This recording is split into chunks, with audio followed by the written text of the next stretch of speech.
Va, bien, muy buenas tardes. Estamos en una sesión más de esta Feria del Libro Internacional, de manera virtual y presencial también en la ciudad de Huanta. Hemos tenido varias actividades. Ayer estuvimos con la lectura de los niños, ¿no? Y hoy tenemos la presencia de un escritor, editor y periodista uruguayo de la ciudad de Montevideo. Nos referimos a Daniel F. Korch. Él está ya con nosotros, así que le vamos a dar el pase para que nos hable hoy sobre un tema muy interesante y muy pertinente. ¿Para qué sirve la literatura? Para todos esos jóvenes, esas personas que se preguntan, bueno, ¿y para qué sirve la literatura al final de cuentas, no? Daniel les va a dar una perspectiva de para qué sirve la literatura. Adelante, Daniel. Bien, Ricardo, muchas gracias por estar nuevamente contigo, otra vez en un contacto ameno y con Perú, que la verdad que desde el 2018 estamos en este intercambio cultural que ha sido presencial y otras veces por vía digital, vía Zoom, como es en este caso. La propuesta de hoy es, sí, ¿para qué nos sirve la literatura? ¿Qué nos proporciona la literatura? Creo que es algo básico, esencial, que después de esto, bueno, viene todo lo demás, ¿no? O sea, otra pregunta que nos podemos hacer es, ¿sabemos realmente qué diferencia hay entre los distintos textos de literatura? ¿No? Todos conocemos escritores uruguayos y de Perú, digo, nacionales me quería decir, o extranjeros, ¿verdad? En el caso de ustedes tienen exponentes fantásticos, ¿no? Como César Vallejo, Mario Vargas Llosa, Ricardo Palma, Ciro Alegría, Karina Pacheco, grandes escritores, la lista es enorme. Pero bien, ¿sabemos realmente qué diferencia hay entre los textos que leemos o que llegan a nuestras manos? O sea, la literatura es el arte de la palabra, para hacerlo bien concreto, ¿no? Eh, y nosotros la literatura la utilizamos para describir sensaciones, emociones, imágenes, y también para contar hechos, ¿sí? O sea, desde el comienzo de la humanidad, eh, el ser humano, ha buscado contar su historia y la ha registrado de muchas maneras. En un momento o en un principio fue por transmisión oral, a través de leyendas, a través de cantos, ¿verdad? Y después de forma escrita. En la literatura, el uso que se le da es más bien estético. O sea, se trata de conectar al lector a través de las emociones de lo que el artista, el escritor, esté contando sobre un hecho determinado. O sea, a ver, en el lenguaje literario, todas las expresiones dentro de ese gran universo artístico que podemos encontrar, están allí las herramientas, como por ejemplo el lenguaje narrativo, puede ser también el lírico, puede ser el ensayo, puede ser la actuación, si estamos hablando de dramaturgia, de lo que es el teatro, ¿verdad? O sea, a ver, aquí hay algo que nos ha pasado a todos, ¿no? Y para entenderlo, para entender la utilidad de la literatura. Cuando en mi caso o en el caso de todos nosotros estábamos en el secundario, ¿verdad? Haciendo la enseñanza secundaria, eh, cuando nos enseñaban matemáticas, por ejemplo, nos resultaba muy confuso cuando la matemática se hacía compleja. No cuando teníamos que sumar, restar, dividir, multiplicar, eso tan sencillo y básico, porque ¿qué pasaba? A todos nosotros, sumar, dividir, restar, multiplicar, lo utilizamos en el día a día, permanentemente. O sea, eso es práctico, ¿verdad? O sea, la suma, la resta, son mecanismos prácticos de la matemática. Para todo lo estamos usando, todo el tiempo, ¿verdad? Pero ¿qué ocurría? Cuando nos enseñaban matemática a un nivel más complejo, a medida que nosotros avanzábamos, bueno, aquellas personas, como en mi caso, que no sintonizamos con la matemática porque nos gustaban otras materias, se nos volvía un tema bastante complejo y nos llevaba mucho más tiempo de estudiar, ¿verdad? Y tampoco le encontrábamos un sentido práctico. Y ahí estaba el tema. Entonces, ¿qué pasaba? A ver, un ejemplo. Nos sentamos nosotros un sábado a la tarde, a la noche, a tomar una cerveza con nuestros amigos, nuestras amigas, ¿no? A distendernos. ¿Y de qué íbamos a hablar? A ver, del binomio de Newton, que tenía un uso más bien de estadístico o para cálculos de resistencia. ¿Eso era entretenido, hablar del binomio de Newton?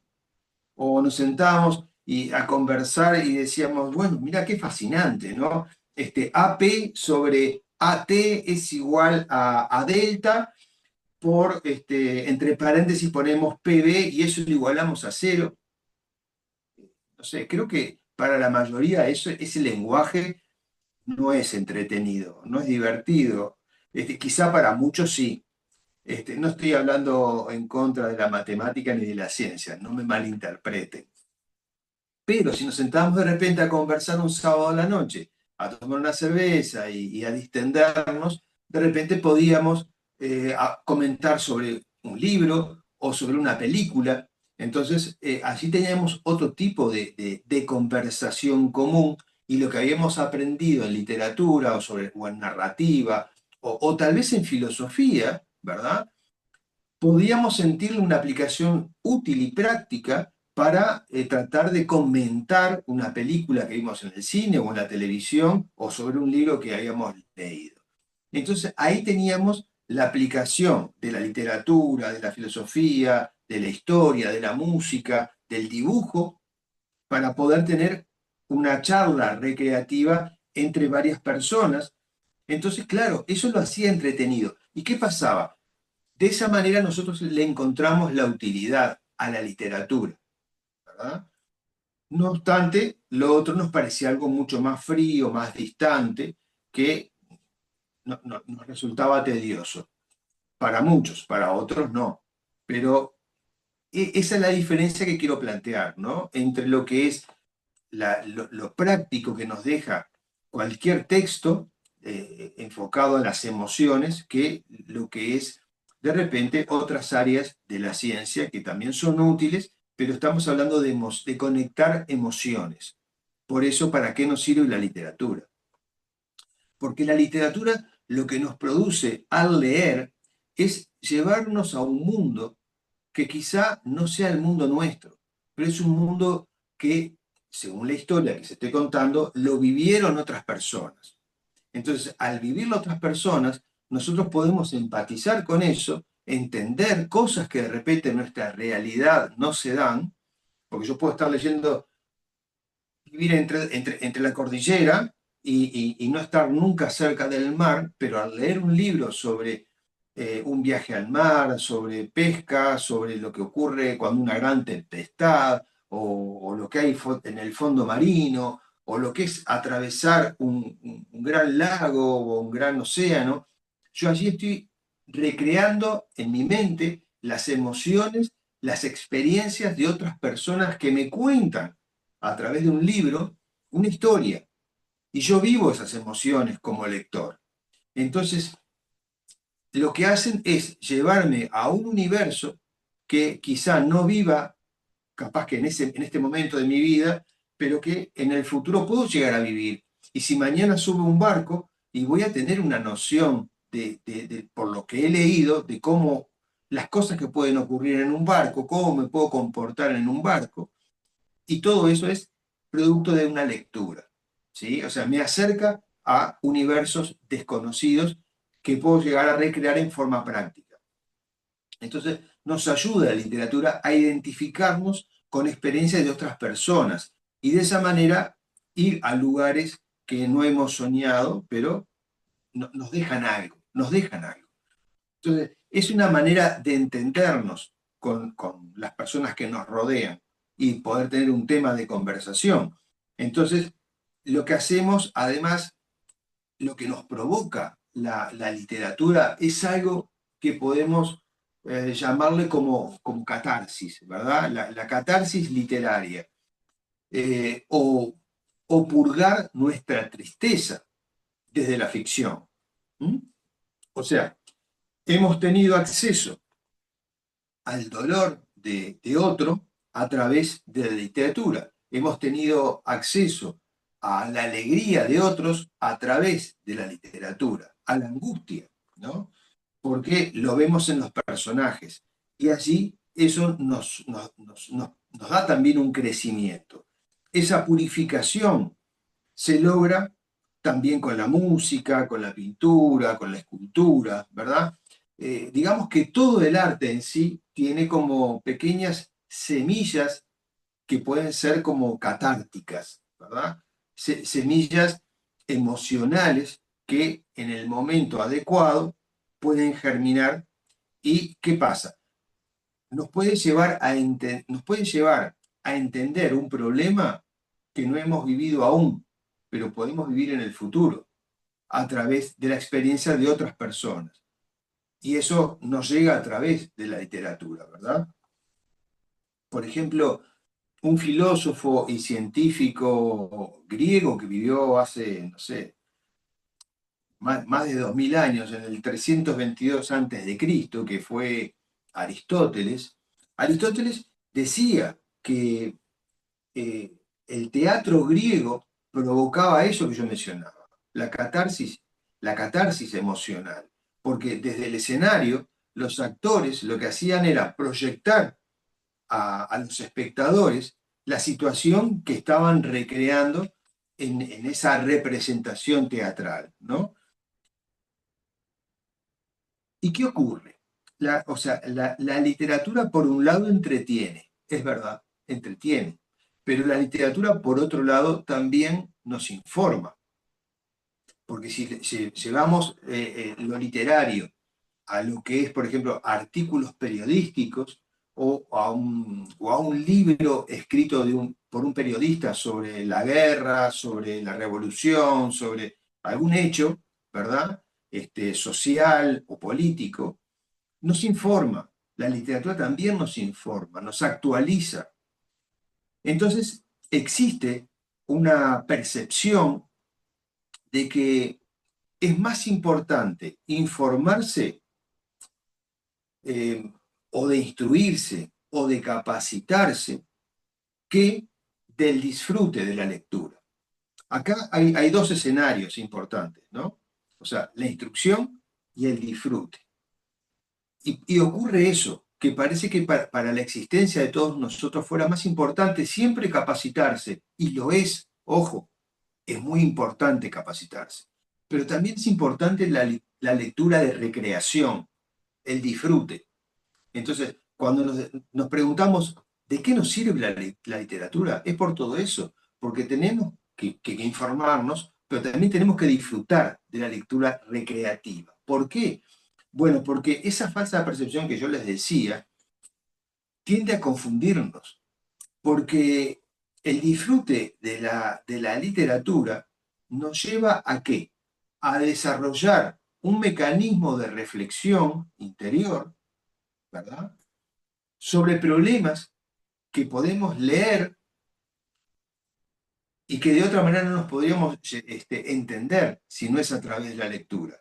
Entonces, aprendemos a razonar, aprendemos a reflexionar, aprendemos a cuestionarnos a través de la literatura, que muchas veces desde la literatura de disfrute hay mensajes ocultos para que nosotros podamos entender la realidad que vivimos, ¿sí? Lo que sucede es que también desde el macropoder, ¿verdad? El poder universal, trata de confundir al lector y de decirle, no, no leas poesía. La poesía no vende, la poesía no te deja nada, no es importante, ¿no? Y la poesía justamente lo que hace es, en pocas palabras, hacernos reflexionar, hacernos generar una emoción por algo que nos conmueve. Y al conmovernos nos despierta cosas dentro de cada uno que nos llevan justamente a tratar de confrontar con lo que existe, ¿verdad? Nos lleva a preguntarnos cosas que de otra manera no lo haríamos. Y esa es una herramienta poderosa. O sea, la literatura es poderosa, ¿sí? Incluso la literatura de disfrute. La literatura que vos decís, bueno, esto es pasajero, es para entretener. Sí, entretiene, pero también nos está mostrando a través de los personajes cómo se comportan, por qué motivo, qué están enfrentando esos personajes, que muchas veces, o la mayoría de las veces, esas situaciones están sacadas ¿de dónde? De la vida real, de lo que vivimos todos los días. Capaz que no lo hemos vivido aún, pero podemos llegar a vivir justamente los escenarios que describen los escritores. Ricardo, espero que haya sido de vuestro agrado. Bien, gracias, Daniel. Sí, pues creo que ahora nos va a dar este tiempo para conversar un poco. Está también con Bien, nosotros Luz Gina, que ella es una poeta huancabelicana. La vi participar en un evento de escritoras a nivel nacional. Y bueno, creo que Luz, saludos, ¿cómo estás? Bienvenida a este pequeño encuentro y ¿no? Saludos para ti que estás. Yo también estoy en Huancavelica a propósito. Bueno, yo sí tenía una pregunta sobre todo de lo que hiciste, de lo que dijiste en la última parte. Hablabas de la imaginación, justo recordaba, porque hablaste del mar, recordabas a Salgari, ¿no? Emilio Salgari, que era un tipo enfermizo, ¿no? Y que no podía navegar, porque él se matriculó en una escuela de navegación, ¿no? Quería ser capitán de navío, y resulta que no podía porque era enfermo, estaba mal, ¿no? Entonces no pudo. Hizo un viaje y se enfermó, no pudo más. Y lo curioso es que él firmaba sus libros como El Capitán Salgari, ¿no? El autor, pues, de El Rey del Mar o El Corsario Negro, Sandokan, ¿no? sí, sí, Y era bien curioso porque él citaba siempre, él firmaba siempre como el Capitán Salgari, ¿no? O sea, cómo la imaginación te puede transformar y convertirte en un hombre que de repente no has podido ser, ¿no? ¿Qué piensas? exacto. Sí, sí, tal cual, es así, ¿no? Uno puede tomar de los personajes de la literatura aspectos que van fortaleciendo la personalidad de cada uno. Y como en este caso que vos me decías, o sea, es una realidad, o sea, a muchas personas les pasa eso, ¿no? Que bueno, que encuentran en un personaje las fortalezas que ellos creen que les faltan y se apoyan en esos personajes para, bueno, tratar de superarse.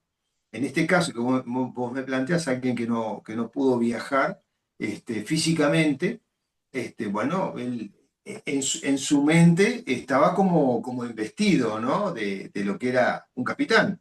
Y eso seguramente a él le llenaba ese vacío y lo hacía sentirse cómodo. Y claro que es así como funciona. Otra cosa también que mencionabas, que me pareció bien interesante, era cómo se va formando el pensamiento crítico, ¿no?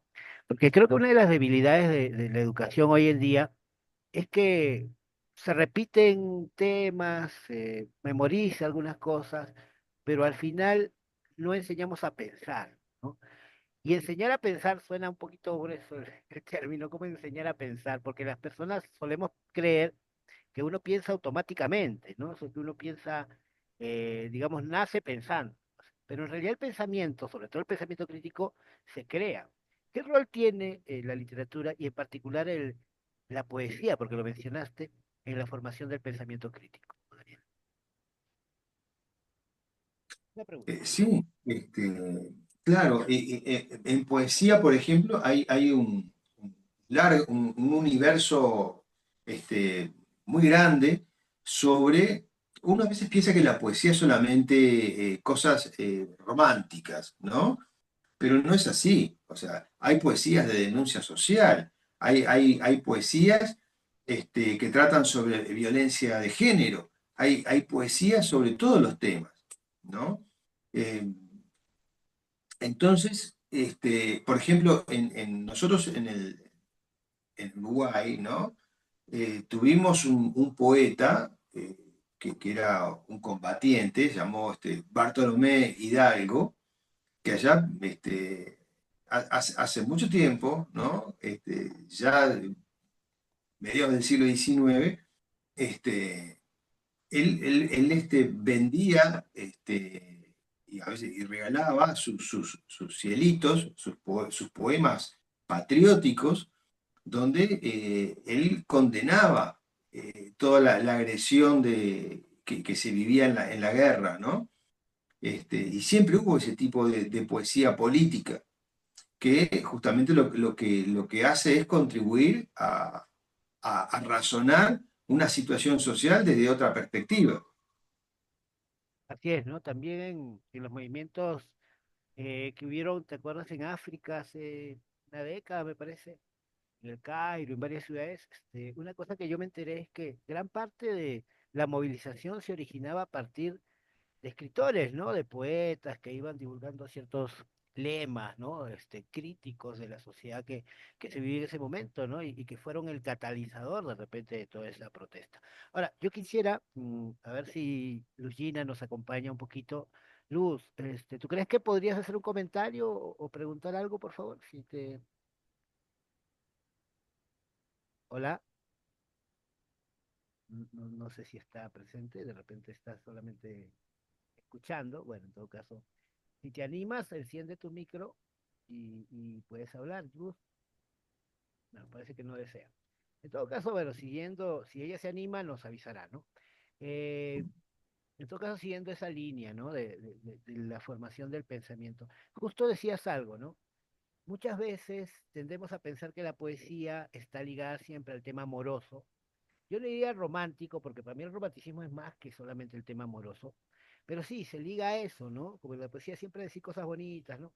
Pero en realidad creo que la buena poesía no siempre es romántica, ¿no? No siempre es amorosa. Yo conozco, bueno, por ejemplo, Vallejo, si bien tiene algunos poemas románticos, pero gran parte de la poesía de Vallejo no es romántica, ¿no? O sea, son poemas vivenciales, ¿no? Habla de la vida, del sufrimiento humano, de la profundidad del ser, ¿no? De tantas cosas. Y encuentras, obviamente, también aspectos románticos, amorosos, pero no es toda la poesía, ¿no?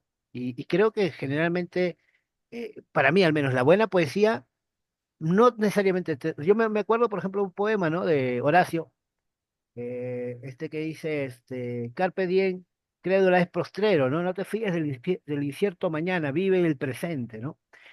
Yo no le veo romanticismo ahí, al contrario, pero sí es un llamado a la reflexión, a vivir la vida, ¿no? Sí, sí, claro. Muchos poetas escriben sobre la muerte. Y bueno, y al escribir sobre la muerte, lo que nos están entregando es la percepción que cada uno tiene sobre un hecho, un tema que es desconocido, es una puerta desconocida, que nos cuenta sobre muchas cosas, ¿no? Un poema sobre la muerte nos puede estar hablando sobre el sentido de la vida, lo que hemos hecho, si ha servido de algo, hacia dónde vamos, ¿verdad? Nos lleva a esos lugares de reflexión.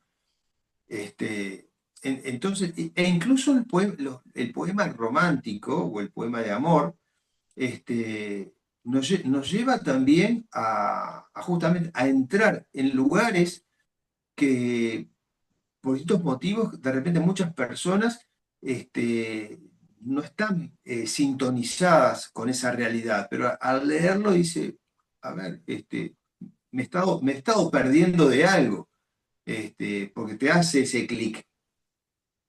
Porque lo que tiene la poesía es eso, ¿no? Son palabras muy, muy directas que describen sensaciones para que de forma rápida puedas conectar con lo que te está faltando. Yo siempre digo, el poeta no escribe sobre una persona que va caminando sobre la arena hacia el atardecer.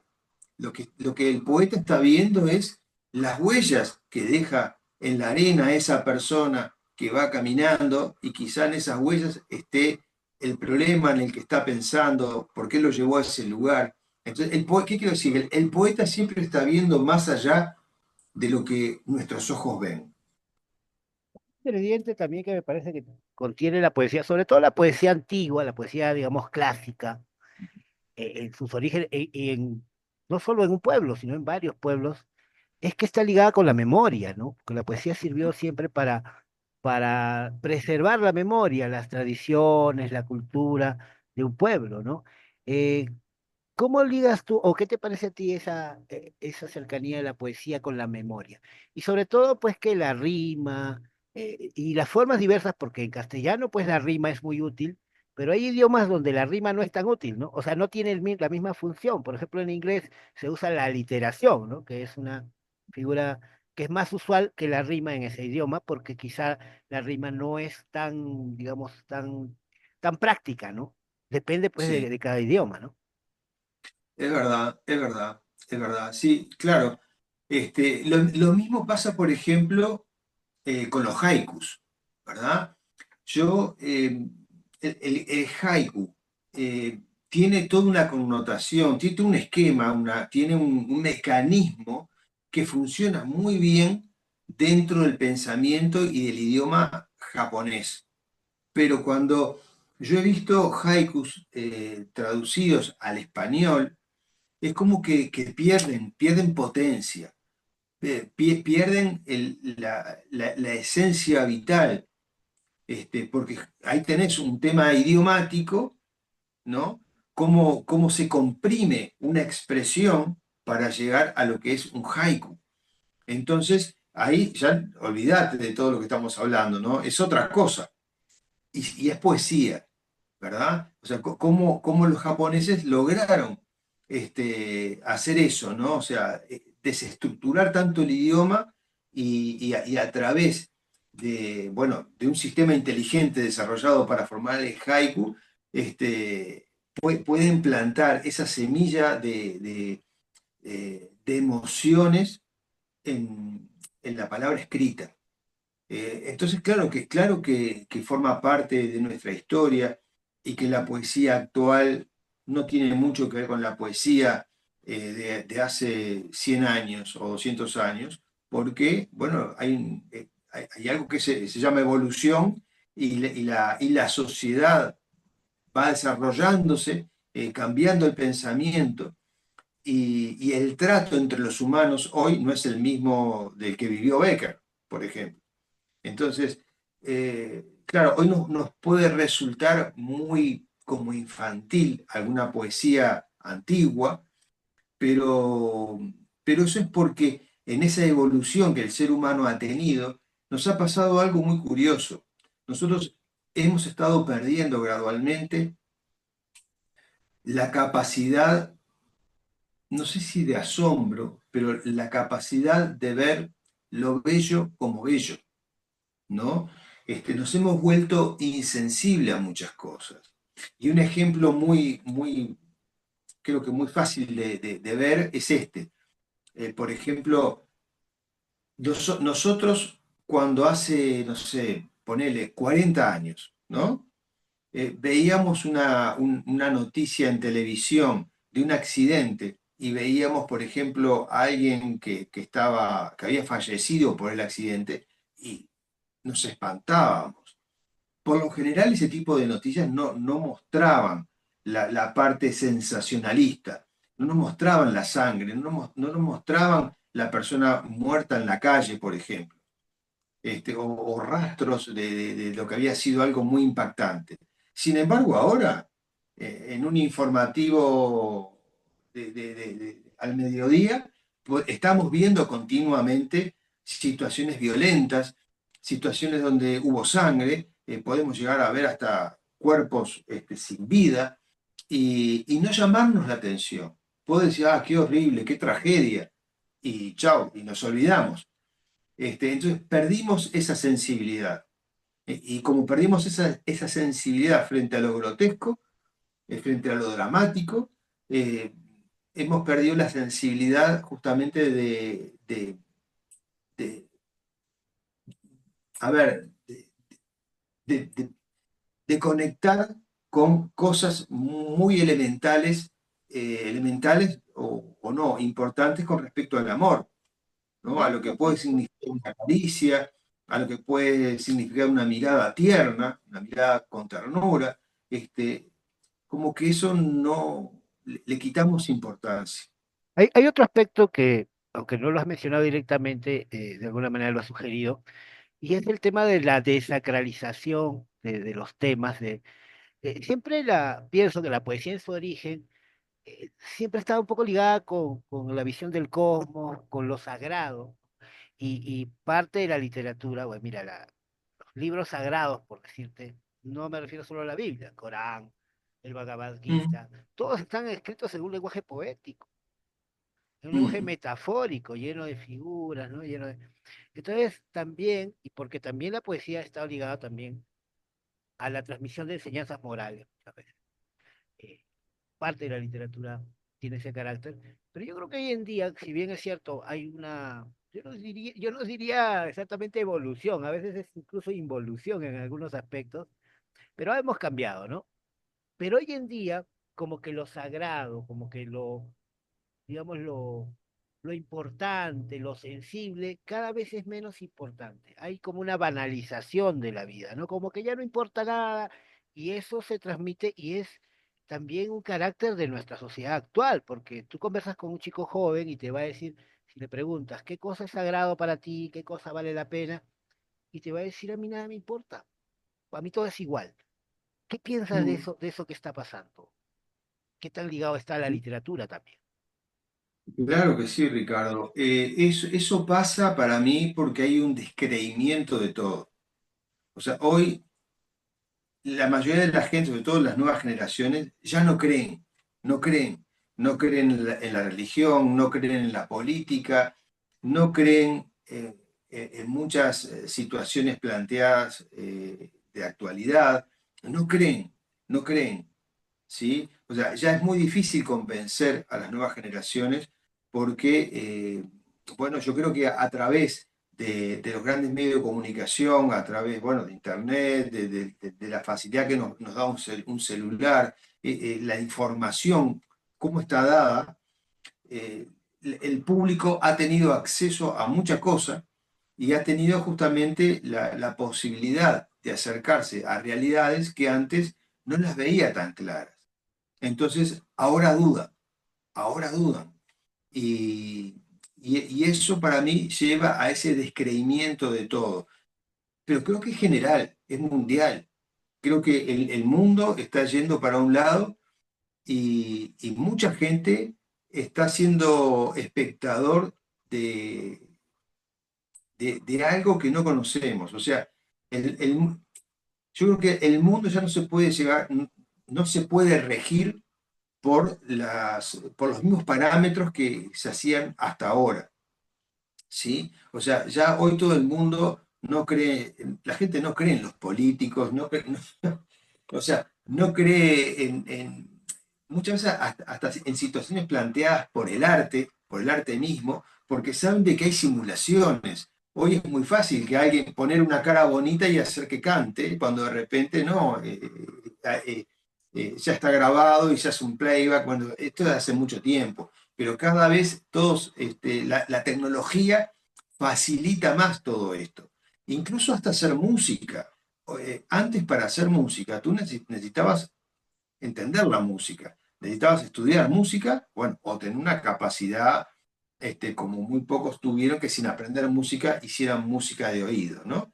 Pero hoy es muy fácil, hoy cualquiera se baja un programa y hace música. Entonces, hasta para eso, hoy, hoy no despierta una emoción el hecho de que vos te pongas y compongas algo, que vos decís, bueno, está, pues esto igual,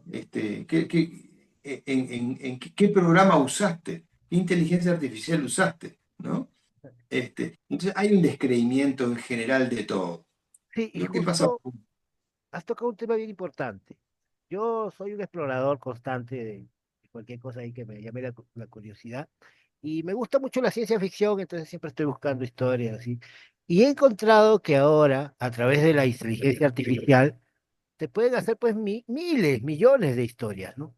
Y cada vez más encuentras en plataformas públicas, algunas de pago y algunas gratuitas, cantidad de relatos.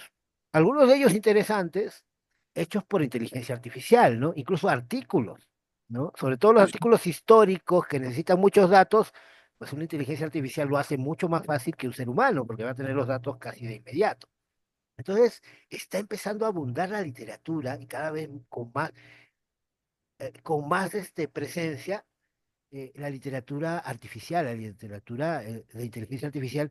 Y entonces, como tú dices, cada vez la labor de un literato se hace como más prescindible.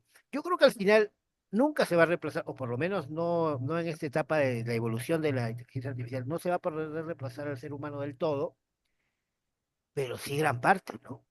O sea, habría que mejorar nuestra literatura tendría que mejorar a un nivel que pueda superar a la máquina o a la inteligencia artificial.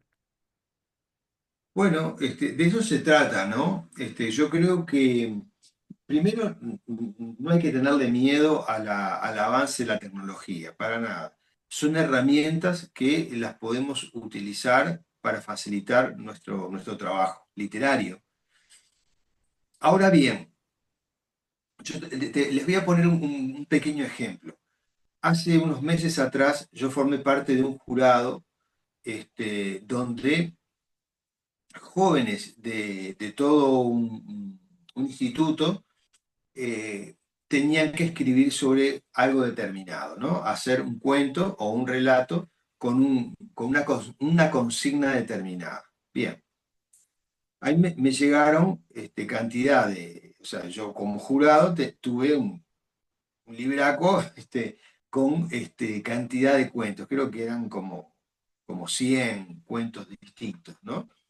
Entonces, bueno, tenía que elegir para el primero, segundo, tercer puesto y las menciones especiales.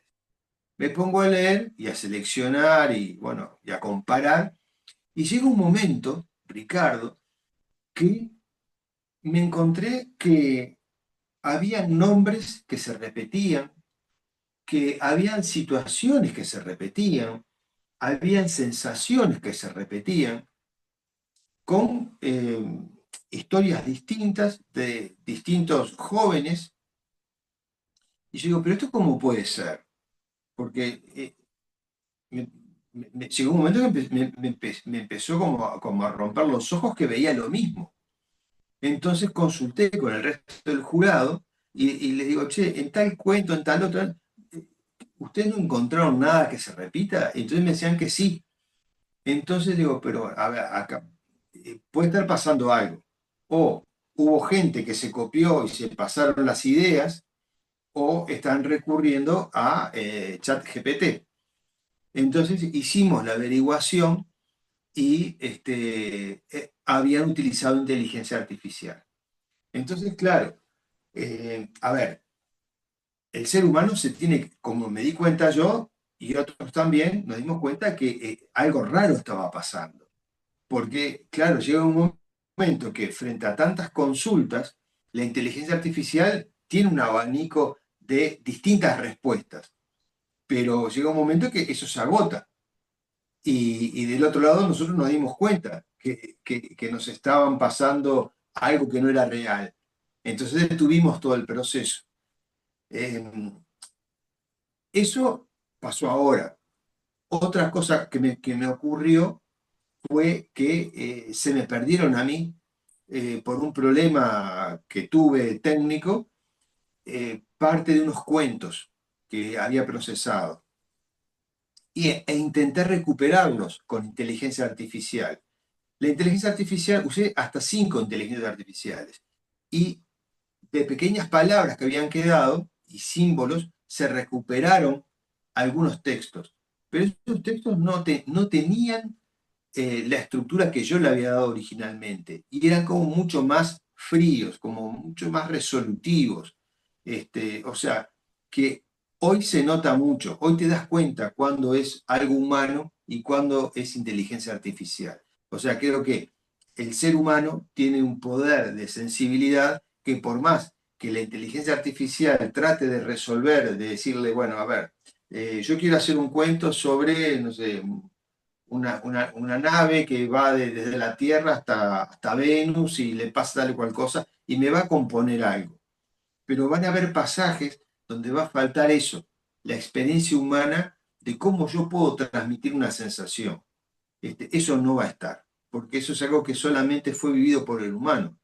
Y por más que la inteligencia busque en bancos de memoria, nunca me va a dar lo que realmente un ser humano ha escrito. O sea que es una alternativa más y nada más que eso. Ahora, pero hay una cosa también que está pasando, Daniel, y es que yo estoy sintiendo que los Ujú. jóvenes tienden también, todas las nuevas generaciones, a imitar un poco a la inteligencia artificial, o sea, a ser más resolutivos, más pragmáticos, y Ah, a sí. no, digamos, a no problematizarse tanto, no porque no tengan la capacidad, sino porque les parece que no es tan útil para sus vidas prácticas. O sea, ganar dinero no requiere ser un poeta, ni tener un pensamiento crítico. A veces lo puedo hacer de manera más mecánica e incluso ser más eficiente, ¿no? Entonces, yo creo que estamos llegando a ese límite en el que las personas están sintiendo muchas, yo creo que la gran mayoría, que no es tan útil pensar mucho, que no es tan útil problematizarse, porque además problematizarse tiene otras consecuencias, que bueno, ya sabemos por experiencia personal, que te llevan incluso a veces a crisis y cosas, ¿no? O sea, problematizarse es complejo. Incluso a veces es hasta un poco peligroso para uno mismo, ¿no? Por lo que tiene que ver con las cualidades existenciales de uno, ¿no? Entonces, hay una tendencia, me parece, a simplificar todo. Entonces, cada vez más personas te van pareciendo más a la inteligencia artificial o intenta imitar casi a la inteligencia artificial porque es más práctica, es más resolutiva. O la usan para resolver problemas inmediatos. ¿Qué piensas de eso? Eso también es parte de una forma de ver el mundo y también de expresarse. Sí, sí, digo, es verdad, comparto. Es tal cual, es así. O sea, mucha gente, lo vemos en la comunicación telefónica, ¿verdad? O sea, mucha gente hoy para responder pone un emoji o te manda una fotito o un GIF y no se toma el tiempo de escribirte con letras lo que quiere expresar. Entonces, en vez de ponerte estoy bien, te pone un dedito para arriba. Estoy triste, no, estoy triste por tal cosa, te pone una carita con las lagrimitas. Sí, pasa eso. Con mucha gente pasa eso, con otros no. Pero bueno, este, estas charlas justamente son para reflexionar sobre estos temas y que la gente encuentre en la literatura realmente un camino diferente para conectarse con el mundo y saber que existe, sí, una herramienta que me simplifica todo, pero también puedo exigirme un poco más y tratar de ser algo más elaborado para comunicarme con el otro. Son opciones. Bueno, al final me gustaría de todas maneras que hagas un pequeño, no sé si resumen, una reflexión de esta, creo que sí, de esta charla, un poco para de alguna manera llegar a una, no digo conclusión, ¿no? Porque son muchos temas, yo creo que no podríamos concluir, pero sí de repente una reflexión que pudieras lanzar así para los jóvenes que nos puedan ver. Bueno, como cierre a lo que hemos conversado, que podríamos estar días hablando sobre esto, esto es una síntesis. Yo creo que eh, lo que tenemos que buscar en la literatura es eh, tratar de encontrar lo que nos lleve a una reflexión, ¿no? A cuestionarnos, a tratar de entender lo que no entendemos en esa búsqueda de respuestas, que es lo que nosotros hacemos todo el tiempo, durante toda la vida, buscar respuestas y tener presente que la literatura despierta la mente, despierta el corazón, ¿eh? Y que el sistema quiere que no quiere que despertemos. El sistema quiere conducirnos hacia donde más le sirve, sin reflexionar, para que el sistema nos utilice, ¿no? O sea, por eso, sí, ya desde el Bradbury, ¿no? Con Fahrenheit, lo que buscaban era quemar los libros. ¿Por qué quemaban los libros? Porque no quería que la gente pensara, no quería que la gente reflexionara sobre, en aquel tema, un mundo totalmente controlado, que es el mundo en el que estamos, o el que tiende a estar más controlado. Así que es así. O sea, el sistema no quiere que tú reflexiones, que tú leas. Entonces, tenemos que tratar de leer un poco más para cuestionarnos y lograr un equilibrio en nuestra vida. Muchas gracias, Daniel, por tu presencia aquí virtual, este, en esta feria. Ya esta es la última charla, ¿no?, que tenemos y el cierre de esta actividad que es la Feria del Libro y Festival de Lectura. Y te agradezco infinitamente tu presencia y bueno, espero que nos sigas acompañando en estas reflexiones. En algún momento pues habrá la oportunidad también de compartir con más gente, ¿no? De manera virtual. Es un tema complicado, pero yo creo que sí, que se va a dar el momento, ¿no? Vamos a ir avanzando hacia eso. Y nuevamente agradecerte y bueno, terminar con esta charlita. Muchas gracias. Hasta pronto, Daniel. Muchas gracias, Ricardo. Una alegría estar nuevamente contigo y con todas las personas que nos están viendo desde Perú. Adiós.